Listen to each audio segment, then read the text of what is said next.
ओङ्कारलक्ष्मीरूपेण विष्णोर्हृदयमव्ययम् विष्णुमानन्दमध्यस्थम् ह्रीङ्कारबीजरूपिणी ॐ क्लीं अमृतानन्दभद्रे सत्य आनन्ददायिनी ॐ श्रीं दैत्यभक्षरदां शक्तिमालिनि शत्रुमर्दिनी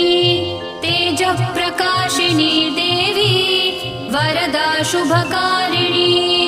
ब्राह्मी च वैष्णवी भद्रा कालिका रक्तशाम्भवी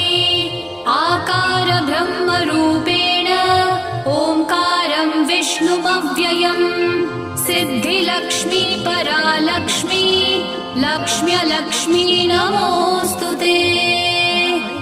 सूर्यकोटिप्रतीकाशम् चन्द्रकोटिः समप्रभम्